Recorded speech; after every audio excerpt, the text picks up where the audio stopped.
Hello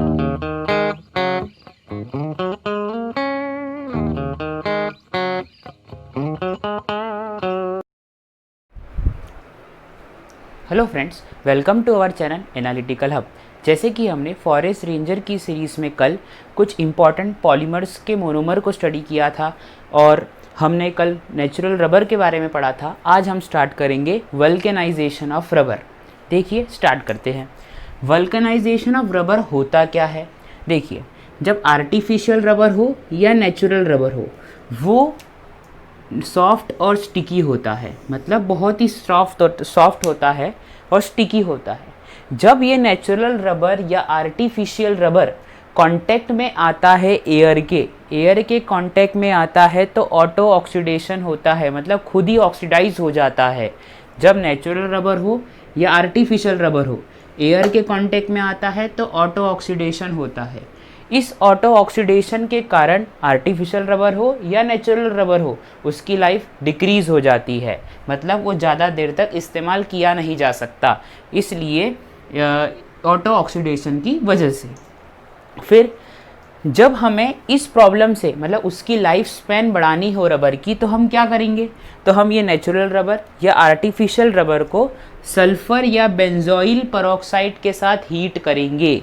natural rubber और artificial rubber को sulphur या बेंजोइल पेरोक्साइड के साथ हीट करेंगे तो हमें मिलेगा वल्केनाइज्ड रबर। ठीक है। और नेचुरल रबर से वल्केनाइज्ड रबर बनने की प्रोसेस को हम कहते हैं वल्केनाइजेशन प्रोसेस। ठीक है। तो व्हाट इज वल्केनाइजेशन प्रोसेस?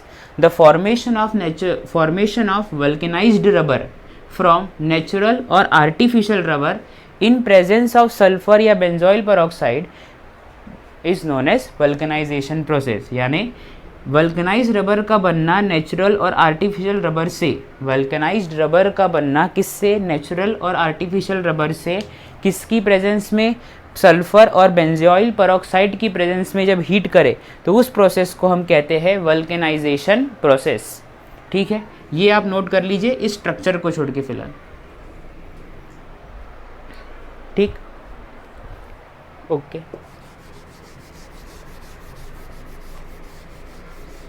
अब वल्केनाइज्ड रबर का स्ट्रक्चर किस तरह होता है? अब हम देखेंगे कि वल्केनाइज्ड रबर का स्ट्रक्चर किस तरह से होता है। तो देखिए, ये है नेचुरल रबर है ये। ठीक है। नेचुरल रबर की जो मोनोमर यूनिट होती है वो क्या है? आइसोप्रीन। वो है आइसोप्रीन। तो ये है हमारा नेचुरल रबर।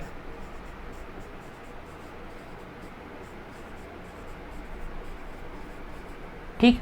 जब हम नेचुरल रबर को सल्फर या बेंजोइल पेरोक्साइड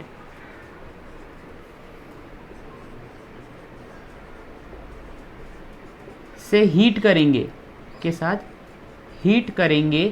तो हमें मिलेगा वल्केनाइज्ड रबर। अब वल्केनाइज्ड रबर का स्ट्रक्चर कैसे होगा? तो देखिए, CH सिंगल बॉन्ड CH3,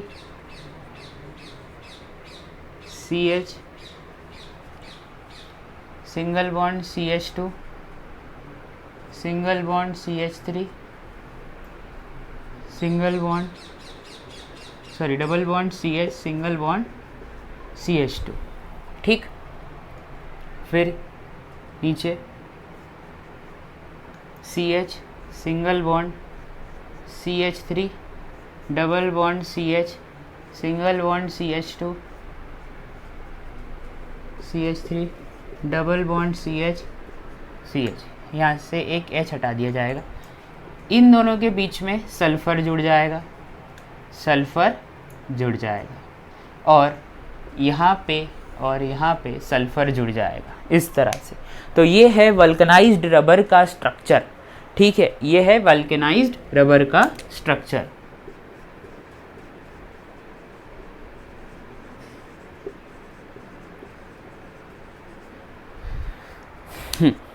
तो हमें स्ट्रक्चर से ज़्यादा इम्पॉर्टेंट क्या रखना है? ध्यान, सल्फर को ध्यान रखना है कि नेचुरल रबर से वल्केनाइज्ड रबर बनने में किसका यूज़ होता है? सल्फर का। वल्केनाइजिंग एजेंट भी कहते हैं सल्फर को। Sulphur is also known as vulcanizing agent, या बेंजोइल पेरोक्साइड भी वल्केनाइजिंग एजेंट की तरह यूज़ करते हैं। तो चाहे नेचुरल रबर हो चाहे आर्टिफिशियल रबर हो, जब उसे हम सल्फर के साथ ट्रीट करेंगे या बेंजोइल पेरोक्साइड के साथ हीट करेंगे तो हमें वल्केनाइज्ड रबर मिल जाएगा। अब वल्केनाइज्ड रबर की खासियत क्या है कि जो दो चेन होती है मोनोमर की, उसके बीच में ब्रिजिंग हो जाती है सल्फर की। ठीक है, ये ध्यान रखेंगे आप। मतलब दो चेन को कौन जोड़ता है? सल्फर, वल्केनाइज्ड रबर में।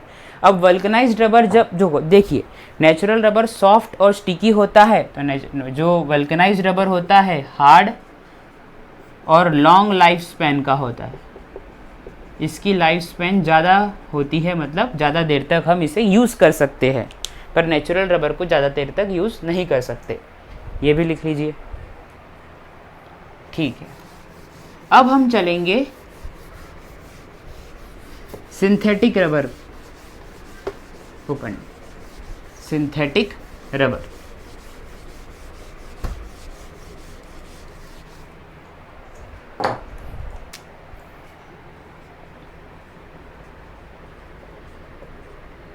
सिंथेटिक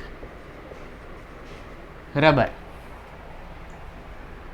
ठीक है, सिंथेटिक रबर की मोनोमर यूनिट होती है डाइईन। मोनोमर यूनिट होती है इसकी डाइईन। ये है सिंथेटिक रबर की मोनोमर यूनिट।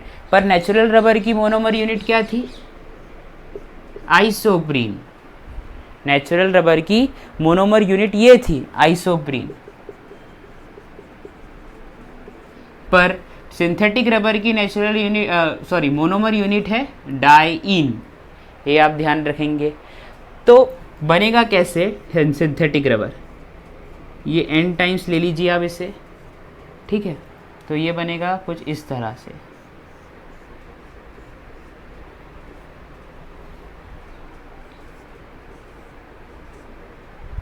इस तरह से कुछ स्ट्रक्चर बन जाएगा। ये बन गया आपका, ये है डाइईन और ये है सिंथेटिक रबर।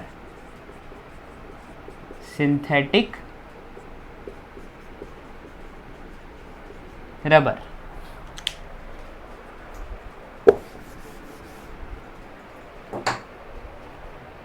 ये भी आप नोट डाउन कर लीजिए।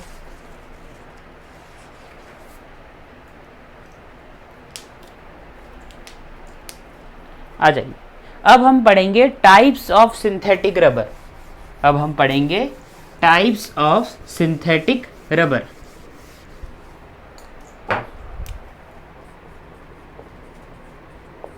ठीक, अब ये जो सिंथेटिक रबर होते हैं इसकी टाइप्स देखेंगे। सबसे पहले यहाँ पे टेबल बनाना है हमें। इस तरफ से लिखेंगे आप सिंथेटिक रबर और यहाँ लिखेंगे आप उसकी मोनोमर यूनिट। सिंथेटिक रबर लिखेंगे और उधर लिखेंगे आप मोनोमर यूनिट। सबसे पहला है नियोप्रीन। नियोप्रीन सबसे पहला सिंथेटिक रबर होता है नियोप्रीन। फिर होता है ब्यूनाएन। ब्यूनाएन। फिर होता है थायोकॉल। थायोकॉल। ये 3 सिंथेटिक रबर होते हैं। इसमें नियोप्रीन की मोनोमर यूनिट है 2-chloro-1,3-ब्यूटाडाइन। ये आप ध्यान रखेंगे, 2-chloro-1,3-ब्यूटाडाइन। ठीक है, ब्यूनाएन की मोनोमर यूनिट है 1,3-ब्यूटाडाइन प्लस एक्रिलोनाइट्राइल। एक्रिलोनाइट्राइल,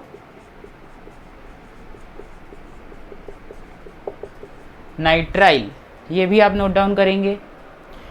ब्यूनाएन की मोनोमर यूनिट है 1,3-ब्यूटाडाइन प्लस एक्राइलोनाइट्राइल, जिससे और थायोकोल की मोनोमर यूनिट है ethylene chloride plus sodium polysulphide, sodium polysulphide. ये आप नोट डाउन कर लीजिए कि नियोप्रीन की मोनोमर यूनिट है 2-chloro-1,3-ब्यूटाडाइन, ब्यूना एन की मोनोमर यूनिट है 1,3-ब्यूटाडाइन प्लस एक्राइलोनाइट्राइल, और थायोकॉल की मोनोमर यूनिट है ethylene chloride plus sodium polysulphide. ये 3 मोनोमर यूनिट आप ध्यान रखेंगे। तो ठीक है फ्रेंड्स, आज हमने पॉलीमर के लेक्चर को पूरी तरह से कंप्लीट कर लिया। आई होप आपको मेरा लेक्चर पसंद आया होगा। इफ़ आपको मेरा लेक्चर पसंद आया तो प्लीज़ लाइक कीजिए, सब्सक्राइब कीजिए, कमेंट कीजिए, शेयर कीजिए और बेल आइकन को दबाना ना भूलिएगा। My name is Kapil and I thank you so much for watching.